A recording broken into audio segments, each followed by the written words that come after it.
Hi, and welcome to a brand new study that I have entitled Essential Beliefs.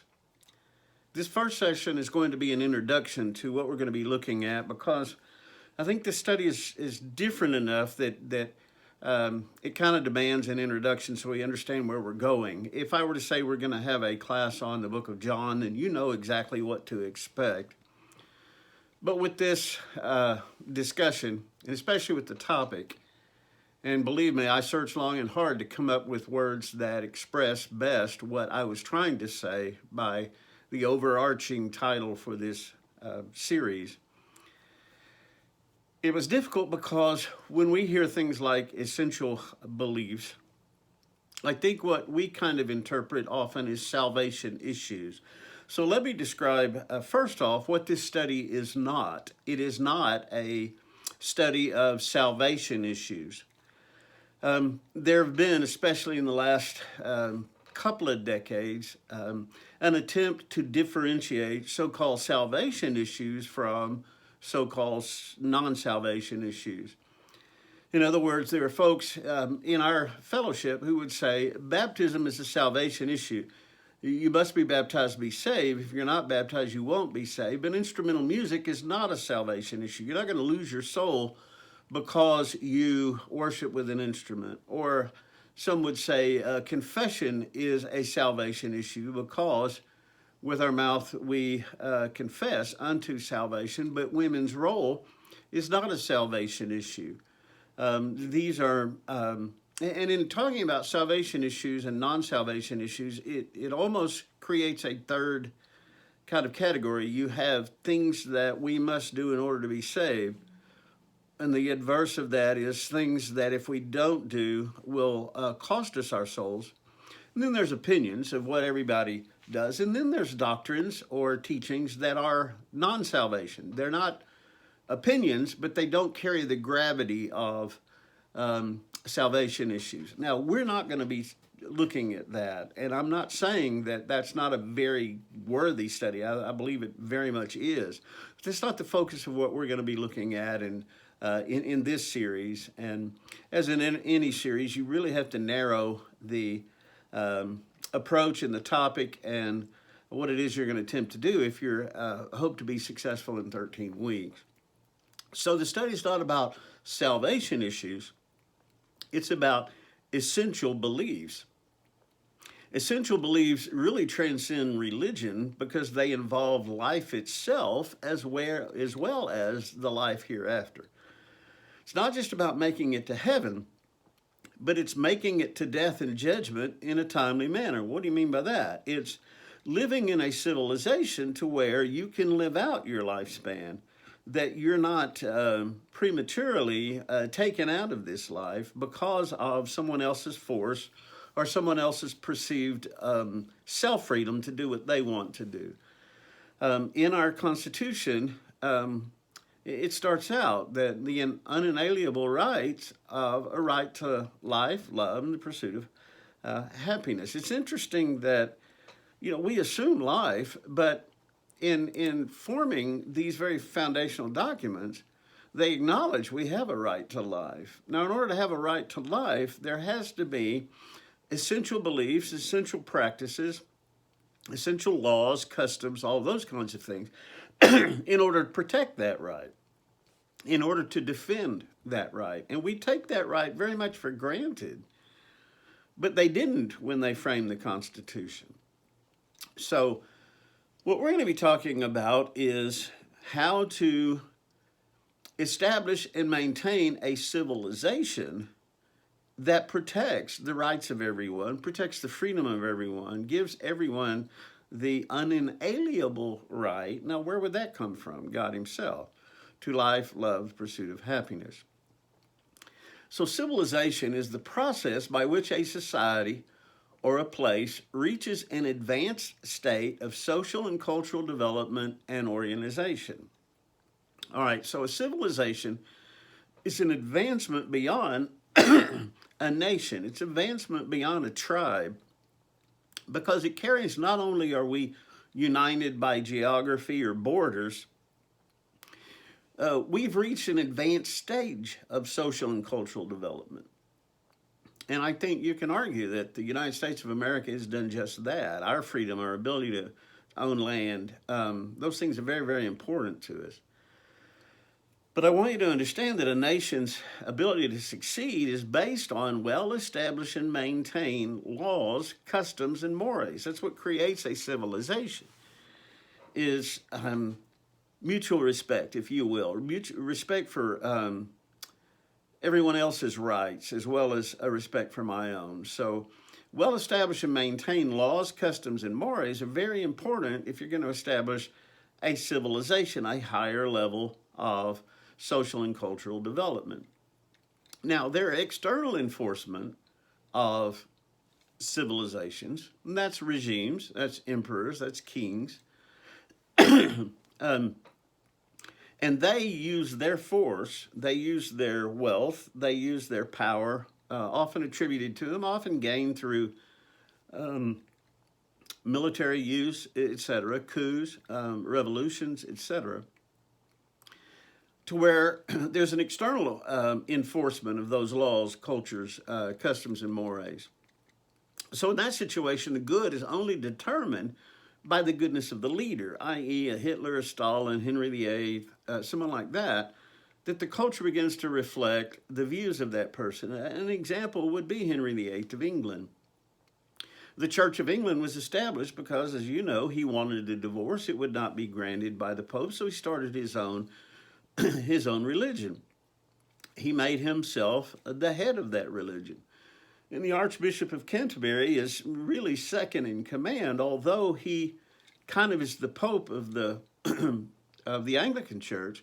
Really, even to this day, as far as I understand, even to this day, the king or queen presides over the church. So, to a certain extent, the doctrines even of the church and the practices of the culture are going to be based upon the will of the king in that situation. So empires, as we've seen through history, change through revolution, through coups, through being taken over by another empire, by imperialism, by all of those kinds of things. But there's a different way of, rather than having the laws and customs and mores imposed by an external government, we do that very differently in this nation. And that's part of our strength, and it's part of our weakness, if you will. And that's internal enforcement. That is the buy-in by the citizens. The good is only determined by the goodness of the citizens. Now, in a external enforcement, a regime, emperor, kingship, etc., the morality is basically established by the goodness of the leader, because those are the ones who make the laws. And one of the old debates, is the king above the laws? Well, if he makes the laws, there's an implication there that he is. In a republic or a democracy like we have, there's a lot of internal enforcement. In fact, one of the ways that we enforce or impose taxation is we do it ourselves. We fill out our own taxes. Now, it's monitored by government officials, but there are not near enough people in the IRS to do our taxes for us, to check every return for accuracy and all of that. To a certain extent, those are scanned, a lot of computer work there, but there's just not a lot of people. And by the way, in the United States, part of the reason that's set up is there is a basic belief in the general honesty of the population. You see, the population in the United States of America historically has had a buy-in to the laws, to the mores, to the customs. We have accepted them as being good, and we pretty much kind of regulate ourselves. There are not enough policemen to make sure that we obey the speed limit. There's not enough policemen to make sure that we stop at every stop sign. Yet people do. And it's not just in fear that there's a policeman around. It's because they've accepted and agreed to, on a certain level, that that's a good thing to do, that it's protective of ourselves and others, etc. And that's one of the differences in our culture is we are not decreed by government as much as we decree to the government. Ideally, that's what a republic's supposed to be. That we decree to government what those decrees are going to be. It's government by the people. In order to have that, you've got to have a buy-in by the people, but you've got to have an authority that the people accept. So war and revolution are disruptors of regimes where the government leads, but mores and moral change are disruptors of republics, which is a revolution of ideas, beliefs, and values. It's not, and in fact, a civil war would only be the extreme. That's the only reason it would come about is because of a disruption of ideas, beliefs, and values that have been internalized by the citizens. So our country is very much, idealistically, citizens-led. Now, where does the qualifications for that come from?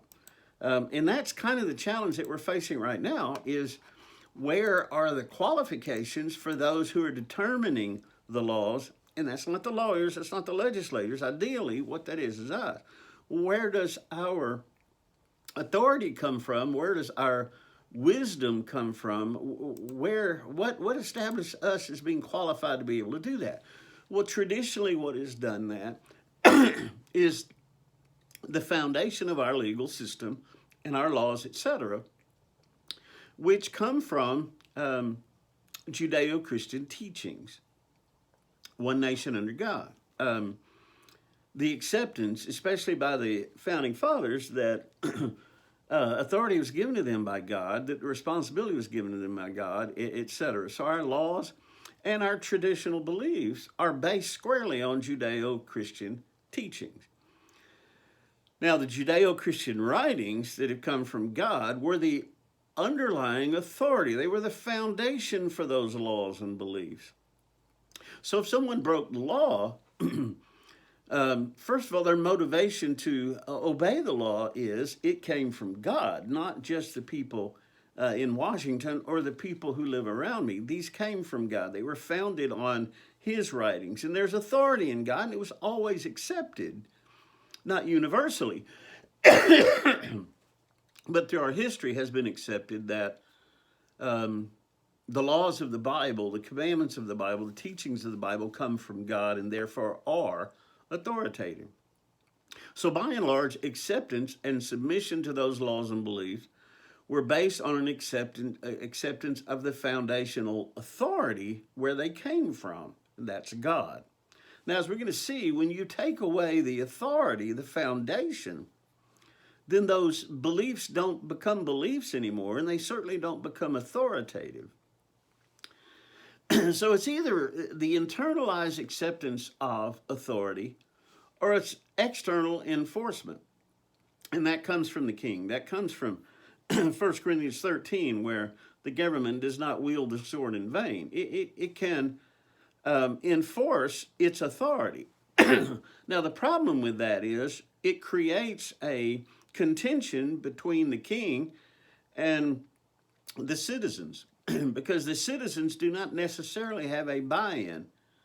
I don't accept the king's authority as being superhuman or anything like that. So if he taxes me, then I can resent that because I don't give him the authority to do so. Now, he has, by his army, by his guards, he has authority that he can exert, but that's a control authority. One of the things that has made freedom possible in the United States is that we have generally accepted authoritative laws that came from God in terms of their foundation. We internalize that. That was part not only of our personal morality, it was part of our personal salvation to obey the laws of the land. So stopping at a stop sign is not just authoritative because a policeman can give me a ticket, or the legislature's determined what the stop sign means, or what the speed limit is. It becomes part of my glory to God. It becomes part of my internalized value system, which I have internalized because I acknowledge God as authority and those laws as having come from Him. So we in the church, for instance, don't take our spiritual direction from a secular government or culture. And as we see a secular influence in those laws, we become more and more concerned because no longer do we see them as based on the authority of God Himself. So we coexist with culture and the environment that we live in. We interact with the environment, we impact the environment, and it impacts us in return. We cannot isolate ourselves from the environment. We cannot leave the world, as Paul is talking about. But the culture establishes how freely we can go about our business. Ideally, we are innocuous to the government, and they also don't see us. We are law-abiding citizens. We pay our taxes. We are innocuous to the government, and they are innocuous to us.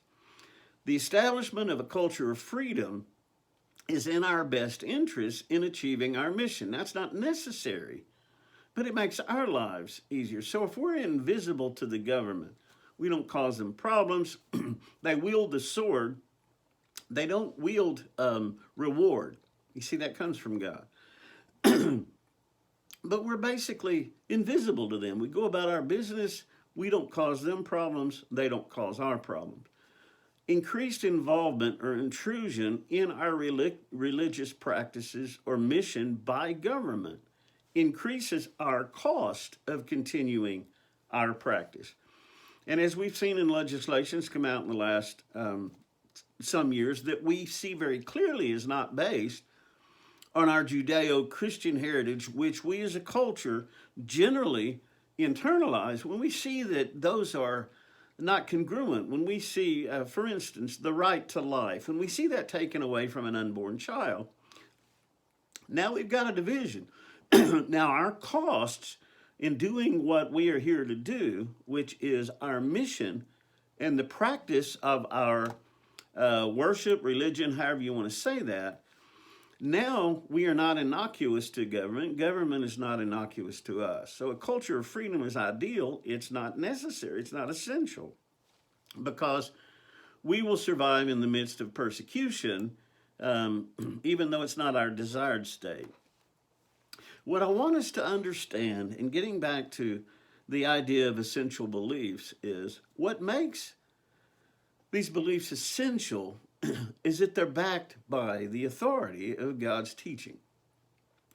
And because we've been steeped in Judeo-Christian paradigm, and then the authority of the paradigm is removed, then the laws become presuppositions. Let me explain what I mean.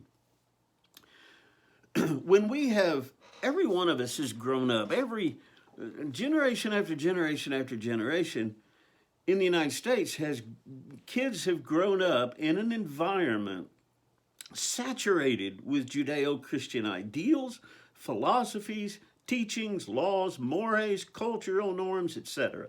And because we're steeped in it, you don't even have to go to church to get into it. It's like being in a huge crock pot, and the things around us, the mores, the culture, the laws, all of those things are the juice that we all soak up, that we simmer in this juice our whole lives, and we don't even realize the flavor that we're expressing when we do, because it's just the way it is, or it's the way it has been. So when we're taught things like, do unto others as you would have them do unto you, it really is historically come without question. Now, part of that's because it comes out of the Bible. And part of that is because we've internalized that, and we may pass that on to our kids, even if we're not Christians, even if we don't go to church, even if we don't practice Christianity. But just because we don't practice it or go to church doesn't mean we haven't been steeped in it.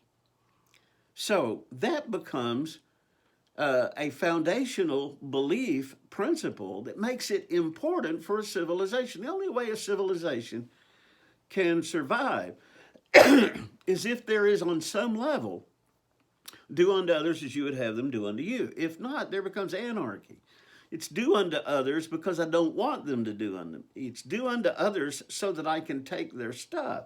It's do unto others and run so I can make myself better by taking their stuff or hurting them or whatever, with no concern about recompense as long as I can run fast enough. Now, but when you have those laws and you take away the authority of those laws, the foundation upon which they have been built, they're not laws anymore. They're not truths anymore. They're presuppositions. And a presupposition is little more than a bias. Now, let me give you an example of a presupposition. Without God, without the authority behind do unto others as you would have them do unto you, if someone says, Steve, you need to do to this person what this you would have this person do to you. Why?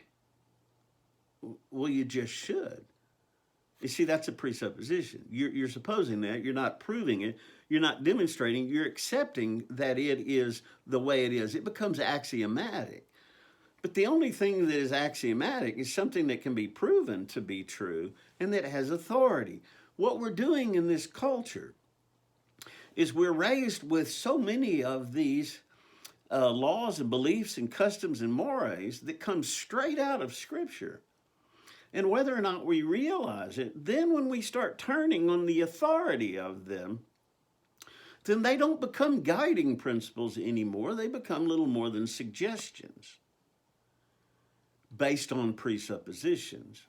We don't even realize we are presupposing it, because most everybody was taught in one form or another in the United States since its inception. Do unto others as you would have them do unto you. Where does that come from? Scripture. By the way, why is it a teaching? Because we don't do it very well. Why did God have to say, do unto others as you would have them do unto you? Cain and Abel, we don't do that naturally. That's not part of our fallen state. So God taught that. We're all simmered in it, whether we go to church or not, whether we're Christian or not. But then when we come along and take away the foundation of that, and what is that foundation? God said it. And that makes it authoritative. Doesn't matter what you believe about it. Doesn't matter if you accept it. If you violate it, you do that at your own peril. But if you internalize it, not only do you observe it and obey it, you see the wisdom in it, you see the value in it, you desire to do unto others as you would have them do unto you, regardless of how they treat you in return. Now that becomes a rub, because where can you see, outside of the authority of God, why would I do something for someone else as I would have them do unto me, and I continue to do that if they don't reciprocate? And we're going to talk about the example for that in just a moment. But what I want you to understand is, when you set up a premise, do unto others as you would have them do unto you, and then remove the authority, the foundation of it, it just becomes a bias. Because the next question is, why? Why should I? And if anything, in the United States, we're very good at asking anybody that tells us something we should do. We're very good at asking, why? Wear a mask. Why? Social distance. Why? And if I don't see authority, and understand, that can go up to the president. It can go up to Dr. Fauci. If we don't see the authority or the authoritativeness of their statements, we feel free to reject it. It's a very American thing to do. I'd suggest it's very human. There are things that we assume to be right for which we have no foundation, because the foundation has been removed or rejected. I want to submit to you that if we reject God as authoritative, we cannot expect anybody to do unto others as they would have them do unto them. Can't expect that. Now, you can wish it. You can encourage them to do that, but you can't give them a why. You can't give them an authoritative state. Here's why you should do that. And what I want to show you in just a moment is the horrible attempts that we're making in our culture to do just that. The horrible attempts that we're making to try to justify in people's minds, you need to do this or you need to do that. You need to do something that is painful to yourself. Why should I do something that is painful to myself? Because God said it. Oh, okay, I got it. Why should I do something that is painful to myself? because it would be a good thing to do. Now, wait a minute. Being painful to myself is a good thing to do? Yes, for a higher civilization. All right, I'm going to do that, and what is it going to gain me? Well, it won't gain you anything. You're going to hurt, but somebody else is going to gain. Okay, and what's my motivation to do that? What's my motivation to bring pain upon myself so that someone else can be enhanced? Guys, that's the gospel story right there. And we know how tough of a story that is. There are things that we as a culture assume to be right, but we have long since lost the foundation for it being right. In fact, we call do unto others as you would have them do unto you. And we're gonna look at that one in a little more depth about how important that is to the salvation of a nation, any nation, especially ours. But how we've gutted it of authority. We've gutted it of power. Just about everybody knows that rule is called, rule is called the golden rule. Now, the reason it's called golden is because it has value. Why does it have value? Well, that takes wisdom. All right. One of the hardest things to teach children is do unto others as you would have them do unto you. Share, give, things like that. And we can learn from children. That's not a natural. Just after the word no, most kids learn mine, mine, mine. So a presupposition is something that is assumed in advance or taken for granted. Consider this statement from the definition, the dictionary's definition of a presupposition. And, you know, they'll give you a definition and they'll give you a sentence to kind of illustrate it.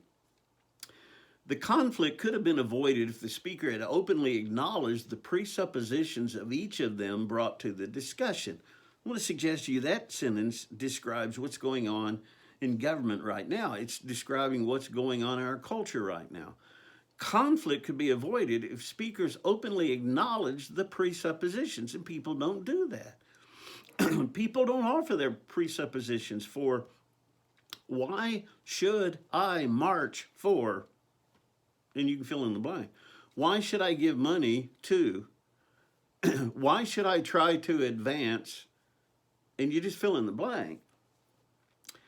And the answer to that is the presuppositions. Guys, we have in our culture a lot of biblical presuppositions that we don't even acknowledge. We don't acknowledge where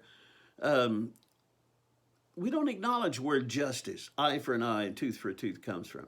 We don't acknowledge where the basis of civilization of treat others the way you would have them treat you. We don't acknowledge those presuppositions.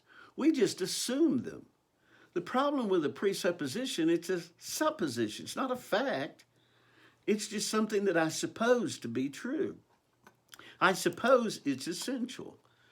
Now, the golden rule has authority. In Leviticus 19:18, you shall not take vengeance nor bear any grudge against the sons of your people, but you shall love your neighbor as yourself. I am the Lord. That was verse 18. Then verse 34, it reiterates that point. The stranger who resides with you shall be to you as the native among you, and you shall love him as yourself, for you are aliens in the land of Egypt. I am the Lord your God. So twice he makes these statements of, you've got to treat others as you treat yourself. You've got to love them as you love yourself. I am the Lord. There's the authority. You do this because of me. You don't do this because of them. And you don't even do this because of you. You do this because of me, because I am the Lord. By the way, he's teaching them. Now, if this was a presupposition, this would be a review. Now, remember, think about what you already know, that you need to love your neighbor as yourself. And I'm reminding you to do that. He's not doing that. He's teaching them. Matthew chapter 7, verse 11, Jesus reiterated the same thing in the form of what we call the golden rule. What makes it a rule? Because Jesus said it. That's the only thing that makes it a rule. It came from God himself. If you, being evil, now remember that, know how to give good gifts to your children, how much more shall your Father in heaven give what is good to those who ask him. Therefore, however you want people to treat you, so treat them, for this is the law and the prophets. That's all the teachings of the Old Testament. This is the summation of the teaching. This is authoritative because it comes from God. Now, guys, if we take God out of the commandment, do unto others as you would have them do unto you, then all it becomes is a suggestion. It's not authoritative. Shouldn't expect it to be binding. It's just a presupposition. It's just a suggestion. Hey, here's a way you might consider living. And that's what's happening in our culture right now, is folks are saying, you should do this for these people without even acknowledging their presupposition. And it's very, very easy to find their presupposition by just asking the question, why should I do that for that group? So here's the example of the golden rule. Philippians chapter 2, verse 3. Do nothing from selfishness or empty conceit, but with humility of mind, let each one of you regard one another as more important than himself. Do not merely look out for your own personal interests, but also for the interests of others. Having this attitude in yourself, which was also in Christ Jesus, who though he existed in the form of God, did not regard equality with God a thing to be grasped, but emptied himself, taking the form of a bondservant, being made in the likeness of men. Now here's Paul writing to Christians about how to be better Christians. And how do you be better Christians? Don't do anything selfishly. Have this mind in you. What's the implication? You don't have it yet. And here's the greatest example, and that's Jesus on the cross. That's Jesus being a servant. Why would anybody do that? Why would anybody put someone else first? Why would anybody treat somebody the way they would want them to treat me? Because Jesus did. Because God commanded it. But he didn't just command it as we are serfs to a king. He gave the example himself by doing that very thing for us. This is because of him, not because of you. Beloved, I'm writing a new commandment to you. Actually, I'm not writing a new commandment, but an old commandment, which you've had from the beginning. The old commandment is the word which you have heard. On the one hand, I am writing a new commandment to you, which is true in him and in you, because the darkness is passing in the way and the true light is already shining. The one who says he is in the light and yet hates his brother is in darkness until now. The one who loves his brother abides in the light, and there is cause for no stumbling in him. But the one who hates his brother is in the darkness and walks in the darkness. But he does not know where he is because the darkness has blinded his light. In John 13:34, a new commandment I give to you, that you love one another, even as I have loved you, that you also love one another. By this all men will know that you are my disciples if you have love for one another. What distinguishes us from the world? Our love for one another. How is that love made evident? Our service to one another and treating others as we would have them treat us. Why do we do that? Jesus. Now take Jesus away from all of that, and all of that dismantles. Now what I want you to see is John is teaching these things as if we don't know them, because we don't. Okay? Culture doesn't understand this. Even Christians have trouble with this. We have trouble not being selfish. We have trouble laying our lives down. And that's why Jesus, in part, came to be an example. It's not because of you that I'm treating you like I would want you to treat me. It's because of him. And if we lose the him, I lose the motivation to do it for you, especially if you treat me like a jerk. I lose the motivation to continue to try to do good for you because I'm not doing it for you. I'm doing it for him.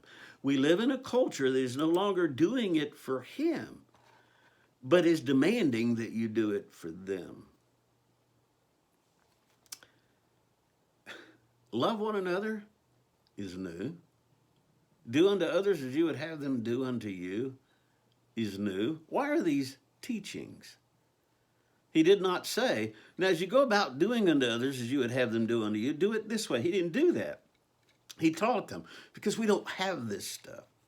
And he's reminding them where it comes from. It comes from God. We love because he loved us. We love because he teaches us how to love. It's like when Jesus said, do unto others. It's like he didn't think we knew it. Like we needed to be taught. Guys, this was not a review. This was a new commandment. Why did we need this new commandment if it comes natural? Because it doesn't come natural to us. I had an uncle that had a early 60s Chevy.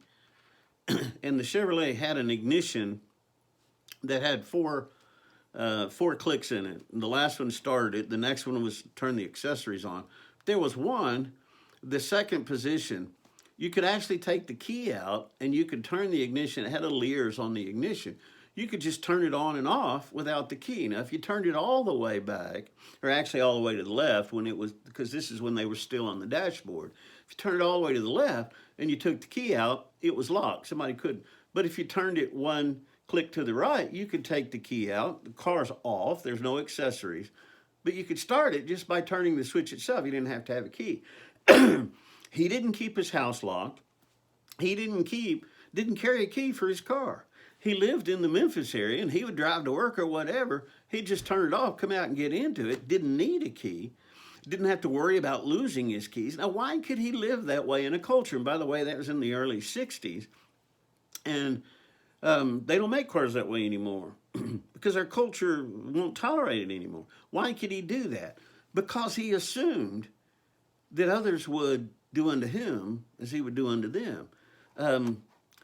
Maybe many of you remember leaving your houses unlocked overnight, or you remember leaving your keys in the car, or things like that. There was a lot of that went on in that time. In fact, I remember commercials that would encourage people to take their keys out of their car so that their car wouldn't get stolen. Well, why didn't that come to them naturally? Oh, if I leave the keys in the car, it might get stolen. Because they trusted people. Why did they trust people? Because they understood other people accepted the authority of God's teaching. Because in America, we generally do that. If we take away the him, there's no motivation to do and to want to do to you or for you. We love him and we love because he first loved us. We love you and you love us because we love him and he loved us. Without his commandment to love, we have no motivation to love. Essential beliefs, such as do unto others as you would have them do unto you, an eye for an eye and tooth for a tooth. We're going to be looking at these. And guys, I want you to understand that we've got a responsibility that goes beyond what so many of us have taken for granted over the last few decades. Every group in our culture right now that's seeking consideration, special treatment, they depend on the golden rule. Black Lives Matter, the Me Too movement, social justice warriors, undocumented immigrants, dreamers, minimum wage earners, all these folks that we hear about every day, we should help them. You see, they're accepting, their presupposition is do unto others as you would have them do unto you. That's the only hope they have of success in achieving, is that others would want for them what they would want if they were in that position. The only way that works is to have a teaching like the Golden Rule. But the only way the Golden Rule works is to have the authority that backs it up, that is God. All of these groups have a presupposition that folks should be involved. But if you ask them, why should I be involved? They don't have an authoritative answer because they don't have God. They don't have Jesus teaching the Golden Rule. In fact, they would be shocked if you asked them why, because they believe it is such a presupposition that everybody knows it. The only reason everybody knows it is because God taught it, and as a nation, we used to believe it. We used to accept the authority, so I would do good for someone else, even if I didn't want to, even if I didn't like them, because I love God. So the following are not substitutes for do unto others as you would have them do unto you because God said it. Humanism. Humanism has no authority to make demands. It can just make suggestions. It's one human telling another human, here's something you should do. Why should I do it? Well, I don't know. It would be good. It would be nice. It would be considerate. It would be thoughtful. It would be sensitive. It would be caring. Those are just other ways of saying love. Where does love come from? God. Where does the motivation to love come from? God. And they're all based on the golden rule because it defines love. What is love? Treating someone like you would have them treat you. The why and the how are never addressed. And that's what I want you to see in all of these suggestions of what you and I need to do. Ask yourself, why should I do that? Or how should I do that? Now, you've got the answer because you love God. And you should care about those groups because you love God. But what those groups and the advocate for their groups is they can't tell you why you should do that. And what I want to suggest to you is we being evil people, as Jesus said, you being evil will give gifts to your own children. Why would we do good for anybody? Because God rules and Jesus taught it. So what we're going to need to do in this culture is we're going to need to rebuild a foundation once we've got a house already built.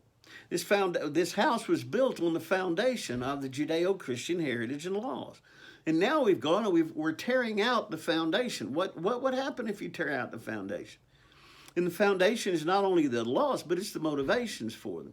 We, the church, you and me who are Christians, we who are advocates of the Father and ambassadors of the Father, are not only instrumental in saving the world from sin, but in saving the nation, not just from its sin, but from its self-destruction. So the essential beliefs are things that we still hold to as a culture, while rejecting their motivation and their power. We are dismantling the foundation without replacing it. And that falls to you and me. We've got a big job to do. And what we're going to do is look at essential beliefs. Beliefs that are essential to have a civilization, but are meaningless without a God who's the foundation for them.